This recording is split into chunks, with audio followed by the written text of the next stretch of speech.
Well guys, we're here at SNL Paintball Games, just down by Vic's house, and I'm going to do the paintball test that you guys requested for the 2-star as well as the 1-star.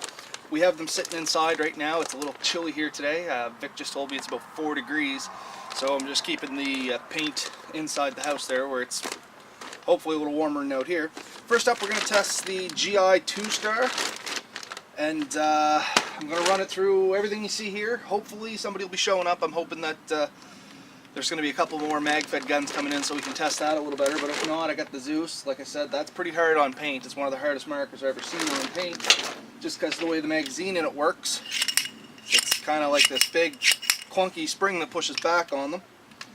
I also have a TIPX and a PGP. Both of those are fairly notorious for being a little bit hard on paint.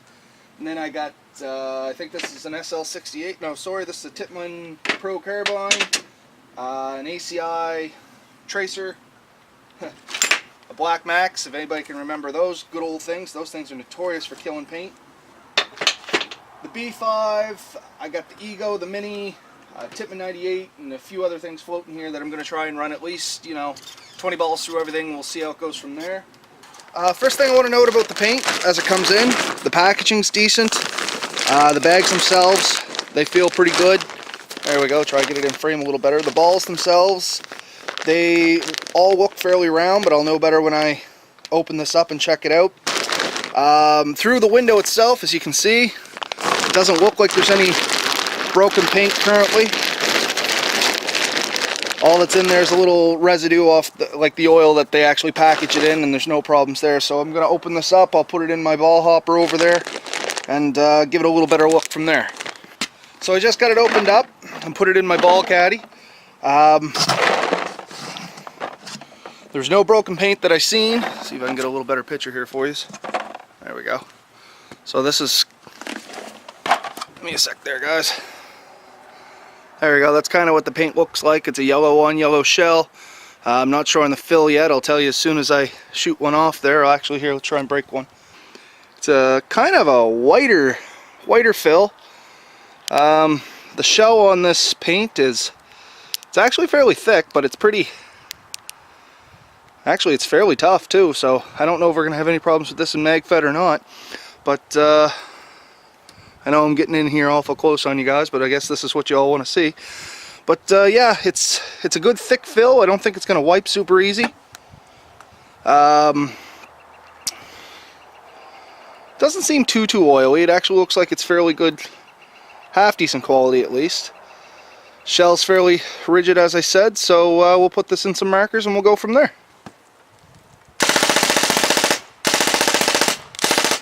There's one break. Alright, so now we're going to move on to the GI 1-star paint. We just finished up with the 2-star. Basic thoughts on the 2-star is it is a somewhat semi-brittle paint. We had, what, 10 barrel breaks? Yeah, whole time? I'd say okay. So we had about 10 barrel breaks with everything we tested here.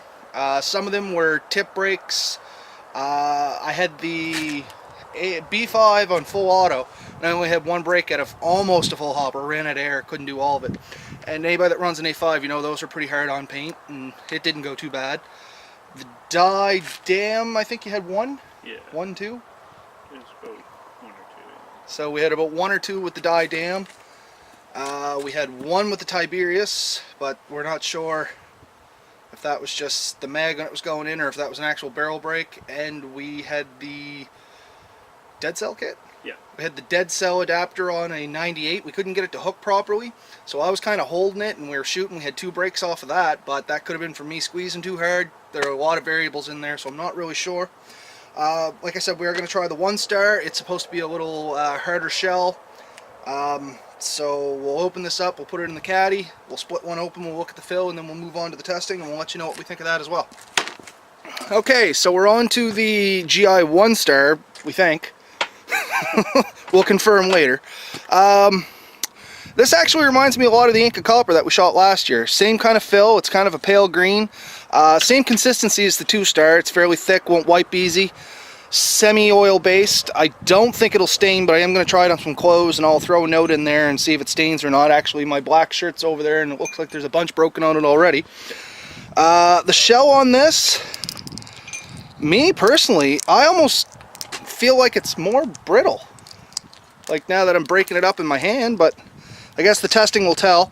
It has a little bit more flex to it though. It's not quite as like, how can I describe it? It seems more brittle but not more brittle at the same time. Like it was harder to burst in my hands, but the shell itself actually feels a little thinner, if that makes any kind of sense.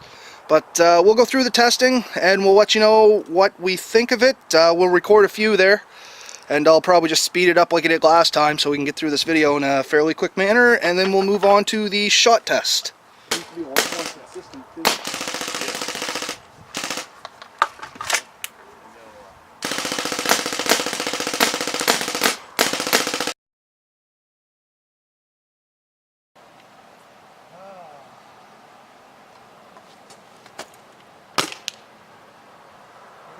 It broke. Yeah.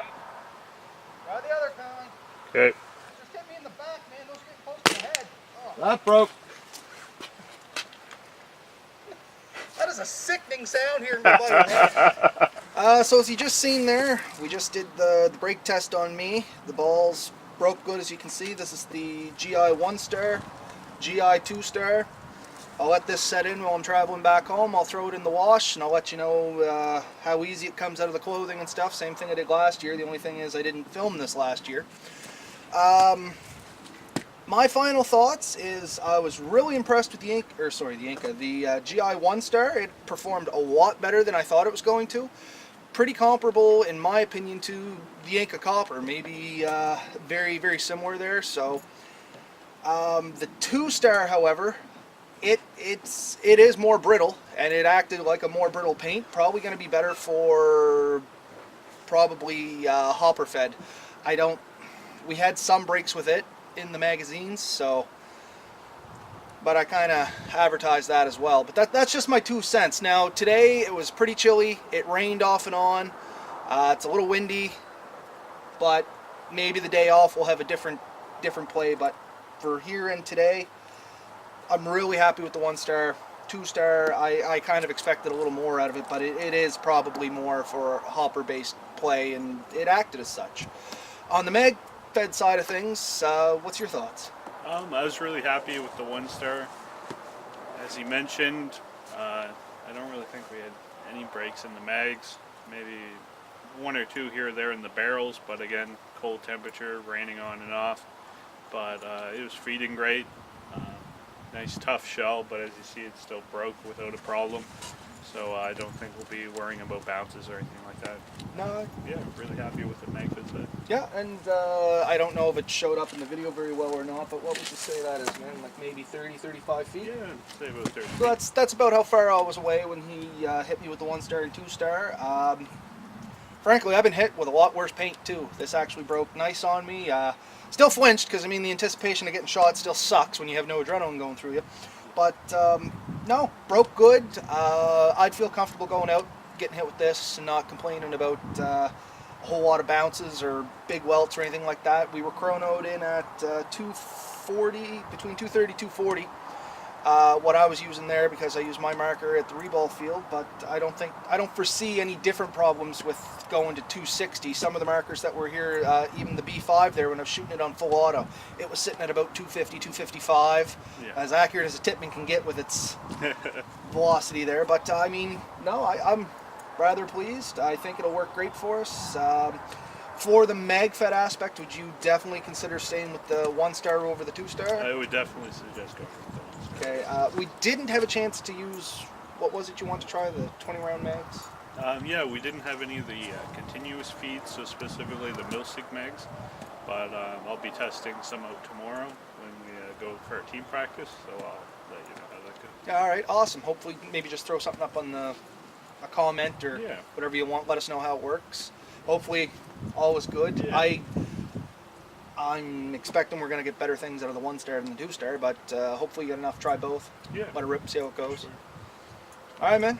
Thank you very much. Hopefully I'll have this up by tonight, and it's going to be a pretty rough video.